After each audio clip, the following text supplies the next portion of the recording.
आप सभी का एक बार स्वागत है फिर से इस लेक्चर में। तो स्टूडेंट, जैसा कि हम जानते हैं कि हमने की नेशनल इंस्टीट्यूशंस के बारे में डिस्कशन स्टार्ट किया था और हमने कंपटीशन कमीशन ऑफ इंडिया तक फिनिश कर लिया है लास्ट लेक्चर में। ठीक है, तो इस लेक्चर में बेसिकली हम स्टार्ट करेंगे एक और इम्पॉर्टेंट की नेशनल इंस्टीट्यूशन के बारे में।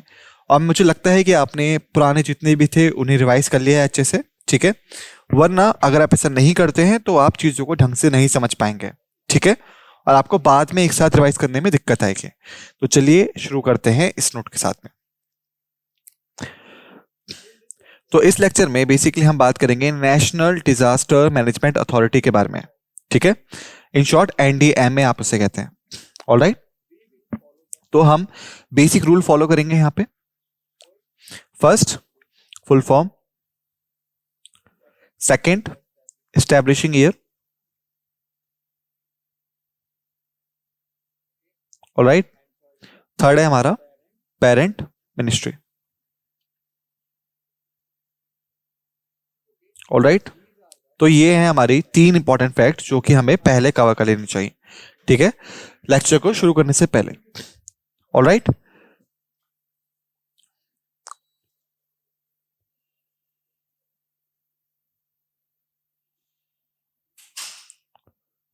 ओके, तो चलिए स्टार्ट करते हैं।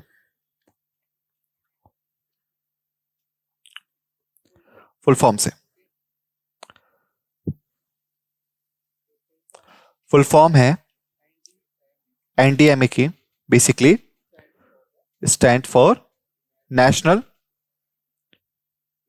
Disaster management authority. ऑलराइट, तो अगर हम एस्टैब्लिशमेंट ईयर की बात करें,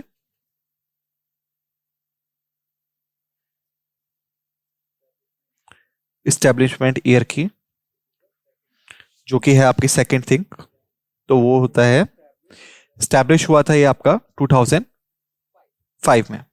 ऑलराइट, थर्ड पॉइंट है पेरेंट मिनिस्ट्री के बारे में।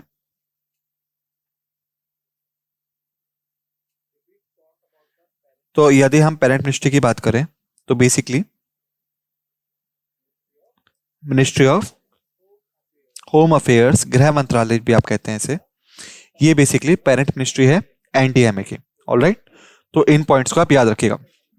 नेशनल डिजास्टर मैनेजमेंट अथॉरिटी है, वो फुल फॉर्म है एनडीएमए की। 2005 इसका स्टैब्लिशिंग ईयर है और पेरेंट मिनिस्ट्री है इसकी ministry of home affairs. Alright,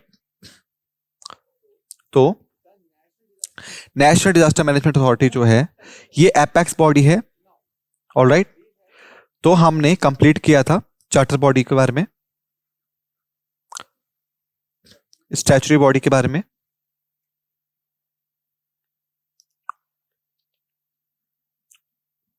okay, उसके बाद आप कह सकते हैं कि ऑटोनॉमस बॉडी के बारे में।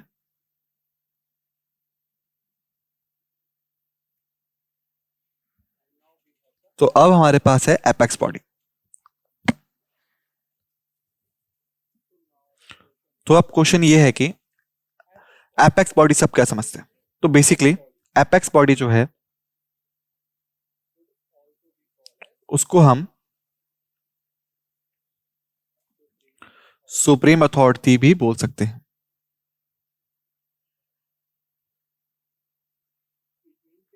जिसका मतलब हुआ कि ये आपकी ऑर्गेनाइजेशन होती है जिसके ऊपर कोई और ऑर्गेनाइजेशन नहीं आएगी, तो ये होता है एपेक्स बॉडी का मतलब। ऑलराइट, जैसे कि ए, बी, सी, डी, ई। ऑलराइट, यहां पे ऑलमोस्ट 5 ऑर्गेनाइजेशंस हैं, 5 ऑर्गेनाइजेशंस हैं ऑलमोस्ट, जो कि काम कर रही हैं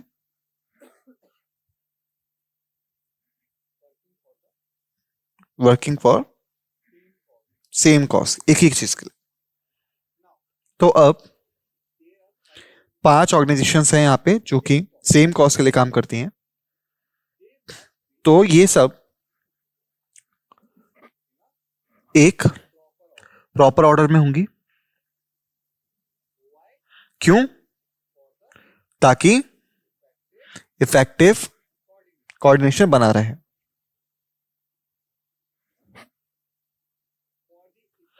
तो इफेक्टिव कोऑर्डिनेशन मेंटेन करने के लिए ये सभी आपकी एक पर्टिकुलर ऑर्डर में होंगे, ऑलराइट, ताकि कोऑर्डिनेट एक दूसरे से अच्छे से कर पाए टॉप टू बॉटम फ्लो में और बॉटम से टॉप फ्लो में। ओके, और जब हम इन्हें अरेंज करते हैं इस ऑर्डर में, जैसे कि ए जो है, बी है, सी, डी, ई, तो ये एक फ्लो है बिटवीन और बाकी आप कह सकते हो इन सब ऑर्गेनाइजेशन के बीच में। तो आप कह सकते हैं कि ए जो है वो टॉप मोस्ट है, ठीक है, तो हम कहते हैं इसे एपेक्स बॉडी। तो इस सिनेरियो में ए जो है वो होगा हमारा एपेक्स बॉडी और वो ऑर्गेनाइजेशन जिसके ऊपर बाकी कोई भी ऑर्गेनाइजेशन नहीं आएगी। तो अब मैंने आपको एग्जांपल दे दिया है, ठीक है, कि यहाँ पे कई सारी अथॉरिटीज है या बॉडीज है जो कि एक ही काम के लिए काम करती हैं, जैसे डिजास्टर मैनेजमेंट, लेकिन जो आपका एनडीएमए है वो होगा एपेक्स बॉडी। यहां पे इसके ऊपर बाकी कोई भी बॉडी नहीं आएगी, जो रिस्पॉन्सिबल होगा फॉर्मुलेट करने के लिए पॉलिसीज को, प्लान्स को और गाइडलाइंस को for effective disaster management across the country. Alright, इसके बाद इसको स्टैब्लिश किया था 27 सितंबर 2006 में। ओके, यहां पे एक करेक्शन है जो आप यहां पे कीजिएगा। इसका जो स्टैब्लिशमेंट ईयर है बेसिकली वो है आपका 2005 नहीं है, बल्कि है आपका 2006, जैसे कि आप यहां देख सकते हैं। ओके, सो 2005 में डिजास्टर मैनेजमेंट एक्ट पास हुआ था। डिजास्टर मैनेजमेंट एक्ट जो है वो पास हुआ था 2005 में, जिसके बाद 2006 में, ठीक है, 27 सितंबर पे एनडीएमए को स्टैब्लिश किया गया। जो इसका प्राइमरी ऑब्जेक्टिव था वो था एंश्योर करना प्रोएक्टिव, हॉलिस्टिक और इंटीग्रेटेड अप्रोच को डिजास्टर रिस्क रिडक्शन की तरफ और उसके रिस्पांस की तरफ। ठीक है, तो अब हमने यहां पे तीन चीजें देखी, प्रोएक्टिव, सेकेंड है हमारा होलिस्टिक, थर्ड है हमारा इंटीग्रेटेड अप्रोच।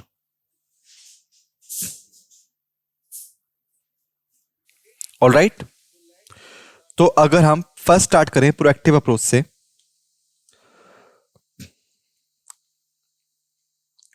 तो प्रोएक्टिव अप्रोच का मतलब क्या होता है? तो इसका मतलब होता है अज्यूम करना और preparing the all causes before they are happening, यानी होने से पहले ही उन्हें प्रिपेयर कर लेना। ऑलराइट, जैसे कि अगर आप चीज को पहले ही कर लो जो होने वाली है उससे पहले ही उसके लिए तैयारी कर लो बेसिकली। जैसे कि अगर यहां पे वाटर सप्लाई शॉर्टेज होने वाली है, ठीक है, एक्स वाई डेज पे, तो अब आपके पास दो चीजें हैं करने के लिए। पहली चीज ये कि प्रोएक्टिव नेचर होना चाहिए, यानी डेट अनाउंस होने से पहले ही आपको अज्यूम कर लेना चाहिए और अपने आप को प्रिपेयर कर लेना चाहिए वाटर शॉर्टेज के लिए। ठीक है, ऑलराइट। सेकंड सिनेरियो ये है कि आपको वेट करना चाहिए अनाउंसमेंट के लिए और फिर आप रिएक्ट करें इसके लिए।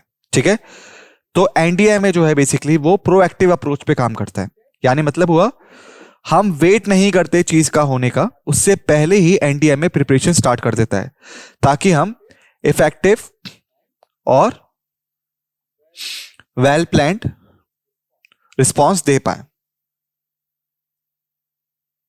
ऑलराइट, जैसे कि हम पहले ही प्रिपरेशन कर चुके हैं चीज के होने से पहले ही, तो हम बहुत अच्छे से इक्विप्ड और रेडी होंगे उसको हैंडल करने के लिए, टैकल करने के लिए सिचुएशन को, किसी भी एडवर्स सिचुएशन में। ऑलराइट, तो ये था पहला सिनेरियो। सेकंड सिनेरियो ये है कि होलिस्टिक अप्रोच। तो कई बार पीपल कंसीडर करता है होलिस्टिक को विथ रिलीजियस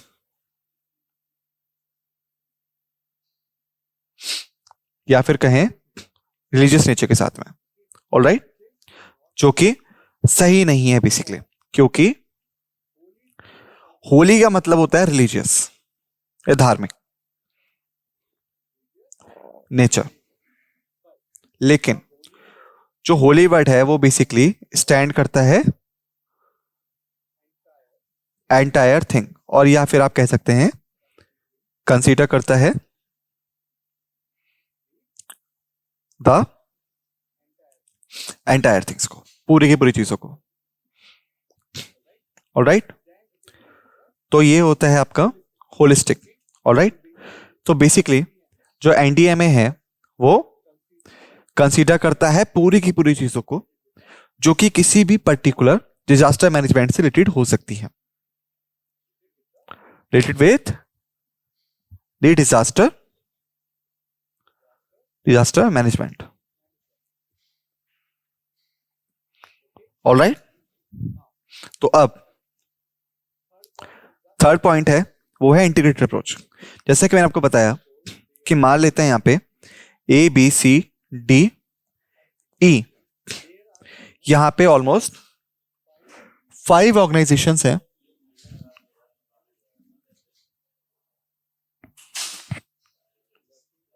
जो कि काम कर रही हैं एक ही चीज के लिए। ऑलराइट, तो इसका मतलब हुआ ए का जो वर्क है, बी का वर्क है, सी का वर्क है, डी का और ई का वर्क, ये सबका एक जैसा ही होगा, ठीक है, और इंटरडिपेंडेंट होगा एक दूसरे के ऊपर।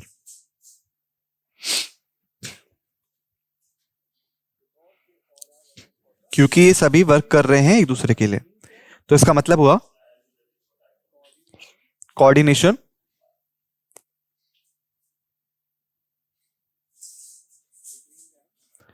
between them is must required, ताकि चीजों को अच्छे से किया जा सके या इफेक्टिवली किया जा सके। ठीक है, तो ये है आपका रीजन कि क्यों कोऑर्डिनेशन रिक्वायर होता है, क्योंकि ये जो इंफॉर्मेशन है या जो भी ऑर्गेनाइजेशंस हैं जो एक साथ काम कर रही हैं, अगर इनका कोऑर्डिनेशन अच्छे से नहीं होगा, प्रॉपर नहीं होगा, तो इनका नॉन इफेक्टिव रिजल्ट होगा। तो इसी वजह से जो इंटीग्रेटेड अप्रोच है वो अपनाई जाती है। तो यहां पे जो वर्ड है इंटीग्रेटेड अप्रोच,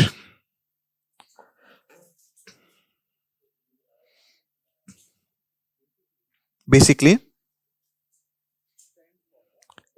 स्टैंड करता है कोऑर्डिनेशन को amongst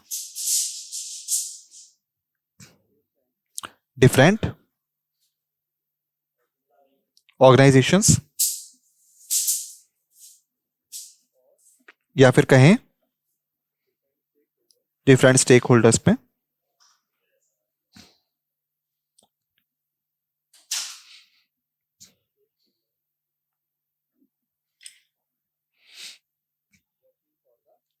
working for same cause. तो ये होता है इंटीग्रेटेड अप्रोच। जो एनडीएम है वो ऑपरेट्स करता है under the ministry of home affairs, government of India. Alright, आप कंफ्यूज मत होइएगा कि एनडीएमए जो है वो उसको हेड किया जाता है होम मिनिस्टर के द्वारा।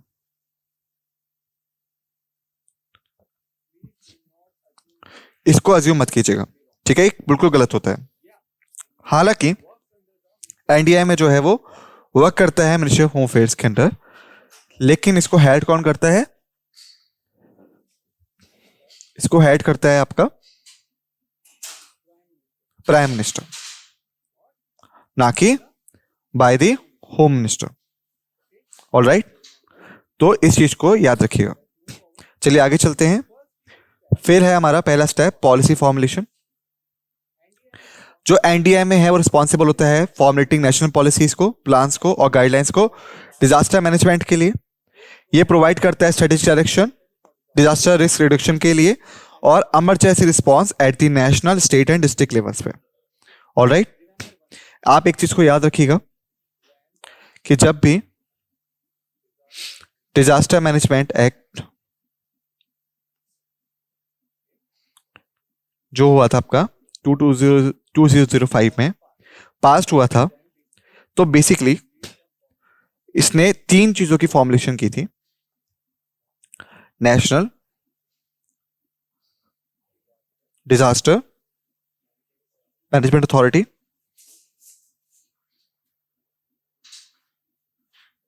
ऑलराइट, उसके बाद state disaster management authority,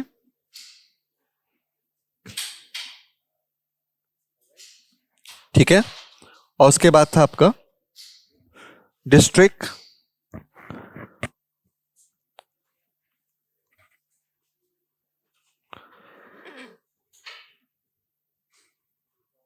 disaster management authority. Alright, तो बेसिकली यहां पे तीन चीजें थी जिसे स्टैब्लिश किया था डिजास्टर मैनेजमेंट एक्ट में। तो अगर हम बात करें नेशनल डिजास्टर मैनेजमेंट अथॉरिटी की, तो बेसिकली इसको हेड कौन करता है? Prime minister.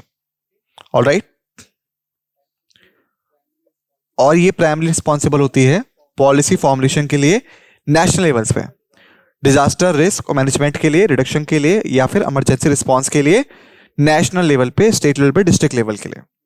ठीक है, क्योंकि जब आप नेशनल लेवल की बात करते हैं तो आप सभी लेवल्स को इंक्लूड करते हैं। वहीं पे आता है स्टेट डिजास्टर मैनेजमेंट अथॉरिटी। तो इसको कौन हेड करता है? इसको हेड करता है उस पर्टिकुलर स्टेट का चीफ मिनिस्टर। ठीक है, या फिर आप कहें चीफ मिनिस्टर ऑफ उस स्टेट का रिस्पेक्टिव चीफ मिनिस्टर, या that respective chief minister of the state. Alright, ठीक है, लेकिन जब हम बात करें अब ए की, मान लेते हैं, तो स्टेट डिजास्टर मैनेजमेंट अथॉरिटी की, ऑलराइट, तो इसको कौन हेड करेगा? स्टेट ए का जो चीफ मिनिस्टर होगा वो इसको हेड करेगा, या फिर हम कहें chief minister of A. Alright, same चीज होती है बी के साथ में, सी के साथ में, डी के साथ में, या बाकी सभी स्टेट के साथ में भी। ऑलराइट, तो अगर हम बात करें डिस्ट्रिक्ट डिजास्टर मैनेजमेंट अथॉरिटी की, तो इसको कौन हेड करता है? District magistrate.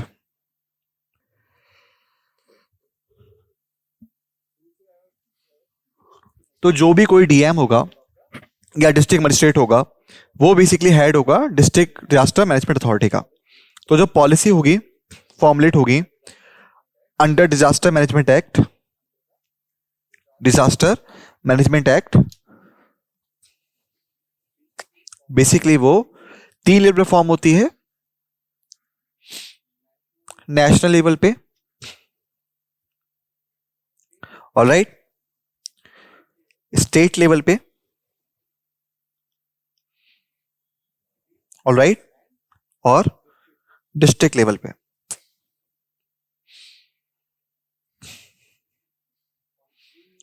ये तीन एलिमेंट जो हैं, फर्स्ट है हमारा प्रोएक्टिव अप्रोच, ऑलराइट, सेकंड है हमारा होलिस्टिक अप्रोच, तीसरा है हमारा इंटीग्रेटेड अप्रोच।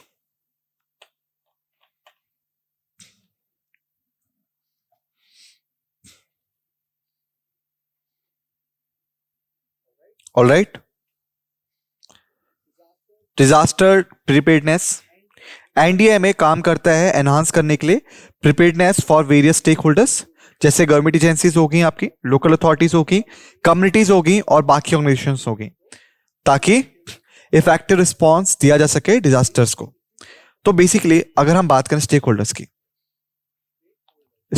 की, ऑल राइट, डिजास्टर मैनेजमेंट पे,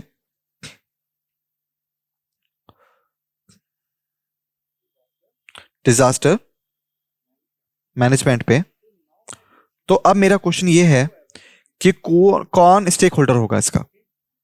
ऑल राइट, चलिए एग्जांपल लेते हैं। जो सबसे बड़ा स्टेक होल्डर होगा किसी भी एरिया में, चाहे वो एनडीए में हो, ऑल राइट, एसडीए में हो, या फिर कहें टीडीए में हो, डिपेंड करता है कि एरिया कौन सा डिजास्टर का, नेशनल डिजास्टर है, ऑल राइट, स्टेट लेवल का डिजास्टर है, या फिर डिस्ट्रिक्ट लेवल का डिजास्टर है जिसमें डिस्ट्रिक्ट लेवल रेस्पॉन्सिबल होगा। इन सबके सिवा हमारे आती हैं फोर्सेस, आर्म्ड फोर्सेस और पुलिस फोर्सेस। जैसे कि आपने न्यूज क्लिप्स में, वीडियोस में भी देखा होगा कि जब भी डिजास्टर होता है तो पुलिस और आर्म्ड फोर्सेस वहां पे बहुत इंपॉर्टेंट रोल निभाती हैं। इसके बाद आता है health care facilities, all right, fire brigade, all right, और बाकी लोकल अथॉरिटीज।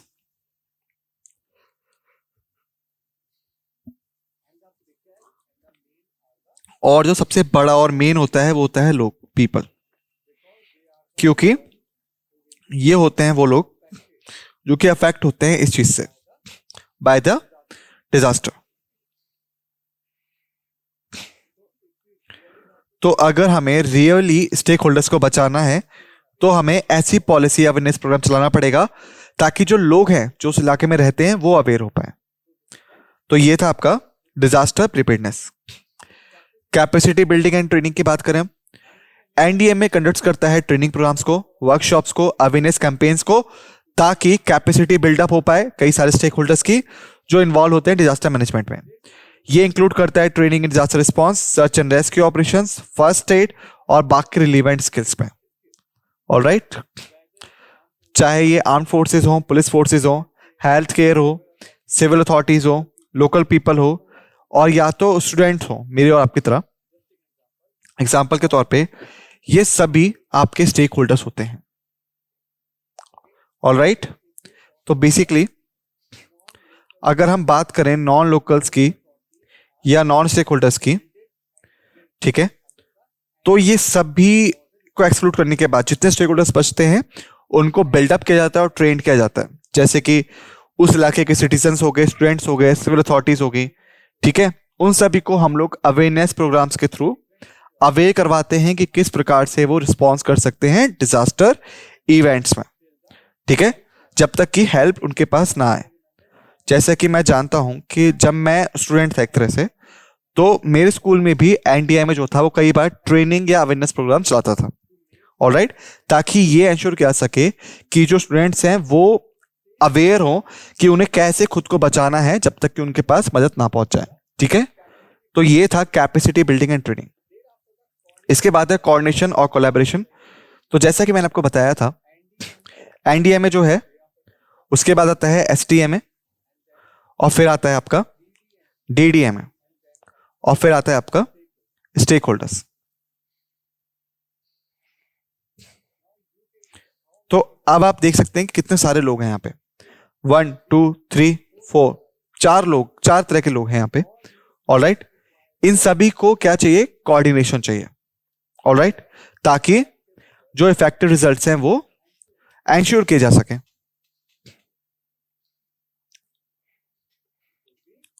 ठीक है, जो इफेक्टिव रिजल्ट्स हैं वो एंश्योर किए जा सके, ऑल राइट। अगर यहां पे कोई कोऑर्डिनेशन नहीं होगा तो यहां पे कोई रिजल्ट नहीं होगा। उसके बाद आता है कोलैबोरेशन। तो ये आएगा, और एफिशिएंसी पर्पस के लिए।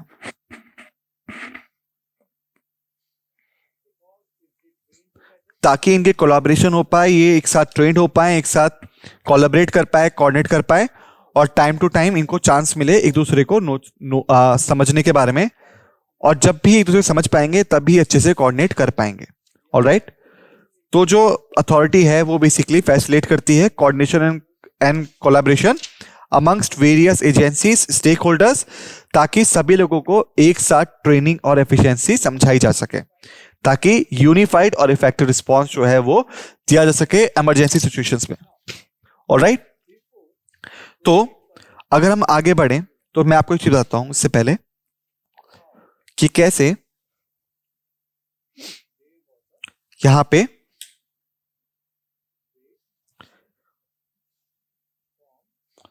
फॉर्म्ड हो सकता है फॉर एस्टेब्लिशमेंट ऑफ एनडीएमए। तो ये एक मेन क्वेश्चन है, यहां पे कैसे एक नीड उठी एनडीएमए को एस्टेब्लिश करने के, और कह सकते हैं कि एनडीएमए कैसे एस्टेब्लिश हुआ। तो यहां पे 3 मेन स्टेप्स थे जिससे कि एनडीएमए जो है वो एस्टेब्लिश हुआ। पहला था 1999 का, जब आपका हाई पावर्ड कमिटी फॉर्म हुई। हाई पावर्ड कमिटी जो है वो फॉर्म्ड हुई, जैसे मैं इसे यहां दोबारा लिख देता हूं।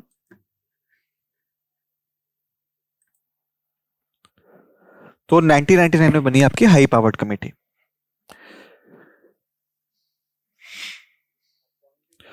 जिसे अपॉइंट किया था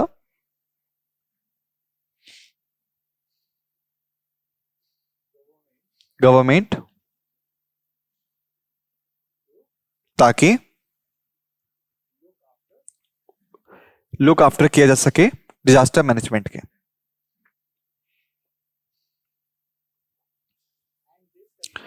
और ये जो कमेटी थी इसने रिकमेंड किया थी कुछ चीजों को, जैसे कि हो गया आपकी एनडीएमए।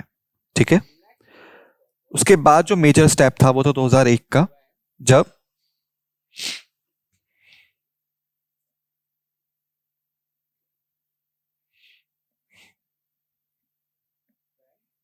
आपका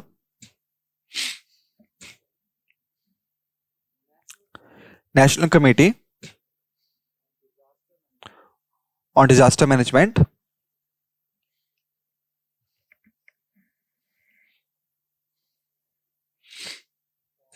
फॉर्म्ड हुई। ठीक है, आफ्टर गुजरात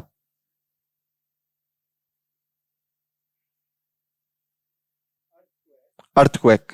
ठीक है, गुजरात के अर्थक्वेक के बाद 2001 में जो आया था। ठीक है, और इन्होंने भी रिकमेंड किया एनडीएमए के जैसी ही एक चीज को भी। ठीक है, इसके बाद जो हमारा 10वां 5 ईयर प्लान था, 10th 5 ईयर प्लान, जो कि था आपका 2002 से 2007 के बीच में, फाइनली एनडीएमए को स्टैब्लिश किया गया और रिकमेंड किया गया, बेसिकली आप ये कह सकते हैं। ऑलराइट, जैसा कि हम जानते हैं आज की डिजास्टर मैनेजमेंट एक्ट जो है वो पास हुआ 2005 में, और फाइनली 2006 में एनडीएमए जो था वो स्टैब्लिश हुआ। तो इन टाइमलाइन को आप रिमेंबर रखिएगा। 1999 में हाई पावर्ड कमेटी स्टैब्लिश हुई पहली बार, जिसने एनडीएमए को सपोर्ट किया। 2001 में गुजरात में अर्थक्वेक को आया, जिसके बाद फिर से एनडीएमए की मांग उठी। ठीक है, जिसने उसके बाद फिर आता है हमारा 10th 5 ईयर प्लान। ठीक है, 5 ईयर प्लान जो कि हमारा 2002 से 2007 के बीच में था, एनडीएमए को रिकमेंड किया गया, जिसके बाद डिजास्टर मैनेजमेंट एक्ट 2005 में पास ऑन होता है, और फाइनली 2006 में एनडीएमए को एस्टैब्लिश कर दिया गया। ऑलराइट, फिर हमारा risk assessment and mapping. Alright, तो बेसिकली एनडीएमए कंडक्ट करता है रिस्क असेसमेंट्स को और मैपिंग करता है हजार्ड एरियाज की। ठीक है, ताकि वनरेबल एरियाज को आइडेंटिफाई किया जा सके, एसेस किया जा सके पोटेंशियल इंपैक्ट को जो कि वहां पे हो सकता है। ये इंफॉर्मेशन हेल्प करती है हमारी रिस्क फॉर्मुलेशन में और रिडक्शन में। ठीक है, जैसे कि आप सभी को अर्थक्वेक के बारे में पता होगा। ऑलराइट, मैंने आपको ज्योग्राफी के सेक्शन में इसके बारे में बताया था। तो अब अगर हम बात करें इंडिया की, ठीक है, अगर हम बात करें इंडिया की,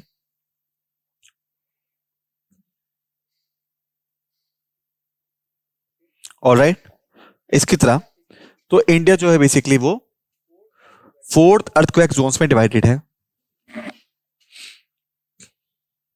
ऑलराइट, जो कि होता है आपका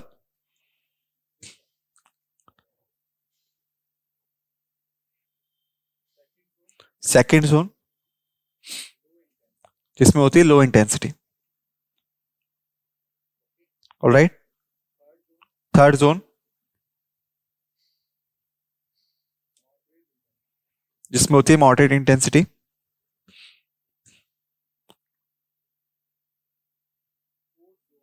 फोर्थ जोन सीवर इंटेंसिटी। और फिर आता है आपका फिफ्थ जोन जो कि होता है आपका वेरी सीवर इंटेंसिटी। तो ये होते हैं आपके 4 जोन, 1 2 3 सॉरी 2 3 4 एंड 5। इससे पहले यहां पे 1 जोन भी था, ठीक है, जो कि बाद में हटा दिया गया। तो इंडिया के पास अब 4 जोन है जो स्टार्ट होते हैं सेकंड जोन से, थर्ड जोन से, फोर्थ जोन से और फिफ्थ जोन से। सेकंड जोन जो है वो लो इंटेंसिटी का होता है, थर्ड जोन मॉडरेट इंटेंसिटी का होता है, फोर्थ जोन सीवर इंटेंसिटी का होता है, fifth zone very sewer intensity का होता है। तो अब अगर हम बात करें एनडीएमए की, तो एनडीएमए प्रिपेयर करती है प्लान्स को डिफरेंट एरियाज के लिए। तो सेकंड का अलग होगा थर्ड से, थर्ड का अलग होगा फोर्थ से, फोर्थ का अलग होगा फिफ्थ से। ये डिपेंड करता है रिस्क असेसमेंट पे और हजार्ड मैपिंग पे। और ये इंफॉर्मेशन हेल्प करती है हमें रिस्क फॉर्मुलेशन में, रिडक्शन में और मिटिगेशन स्ट्रेटेजीज में। ऑलराइट, तो इन पॉइंट्स को आप याद रखिएगा। दूसरा एग्जांपल जो हम ले सकते हैं यहां पे, तो मान लेते हैं सदर्न इंडिया की बात। तो सदर्न इंडिया जो है बेसिकली वो बे ऑफ बंगाल के द्वारा और अरेबियन सी के द्वारा कवर किया जाता है। तो यहां पे आता है आपकी ट्रॉपिकल साइक्लोन्स की प्रॉब्लम आती है। जैसे कि हम जानते हैं कि ट्रॉपिकल साइक्लोन्स जो है बेसिकली वो यहां पे एक बहुत ही बड़ा डैमेज पहुंचाते हैं हर साल। तो एनडीएमए क्या करता है, यहां पे एनडीएमए पहले ही प्रिपेयर करता है रिस्क रिडक्शन और मिटिगेशन स्ट्रेटेजीज को कोस्टल एरियाज के लिए, इससे पहले कि सुनामी आए, ठीक है, ताकि हमारी प्रोएक्टिव अप्रोच जो है वो यहाँ पे अप्लाई की जा सके। यानी हम पहले ही प्रिपेयर होते हैं इवेंट के होने से पहले ही। तो इस चीज को याद रखिएगा। फिर आता है अर्ली वार्निंग सिस्टम, जैसे कि प्रोएक्टिव अप्रोच, कि हम नोटिस कर लें पैटर्न को और गाइडलाइंस को फॉलो करें और अपने आप को पहले ही प्रिपेयर करें ताकि चीज होने से पहले ही हम खुद को सेव रख पाए। ठीक है, तो ये होता है अर्ली वार्निंग सिस्टम। लोगों को पहले ही इन्फॉर्म कर दो ताकि लोग पहले ही सेफ प्लेसेस से पहुंच जाएं। एनडीएमए काम करता है establishment and improvement of early warning systems के लिए, डिफरेंट टाइप ऑफ डिजास्टर्स के लिए, जैसे कि cyclones, floods, earthquake, tsunamis. Timely warning दी जाती है ताकि रिड्यूस हो सके loss of life and property during emergencies. Alright, okay, alright. फिर है हमारा कम्युनिटी पार्टिसिपेशन।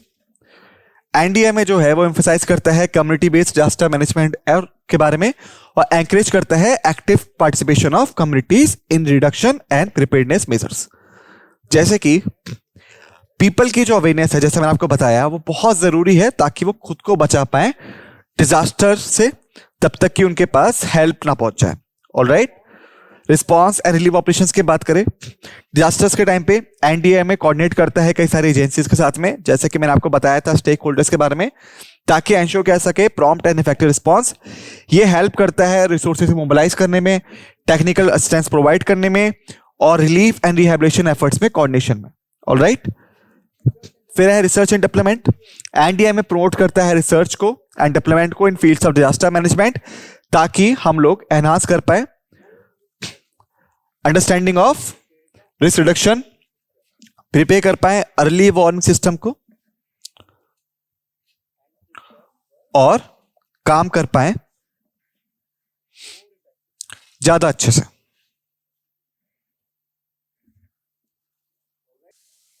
ऑलराइट, उसके बाद है इंटरनेशनल कोऑपरेशन। एनडीएमए कोलैबोरेट्स करता है इंटरनेशनल ऑर्गेनाइजेशन के साथ में और बाकी कंट्री के साथ में, ताकि नॉलेज को एक्सचेंज किया सके, एक्सपर्टीज को एक्सचेंज किया सके और बेस्ट प्रैक्टिसेस को अपनाया जा सके डिजास्टर मैनेजमेंट। सो स्टूडेंट्स, इस लेक्चर में हमने नेशनल डिजास्टर मैनेजमेंट अथॉरिटी को कंप्लीट कर लिया है। ठीक है, इन सभी फैक्ट्स एंड फिगर्स को आप अच्छे से रिवाइज कीजिए जो भी हमने डिस्कस किए हैं दूसरे लेक्चर में आने से पहले।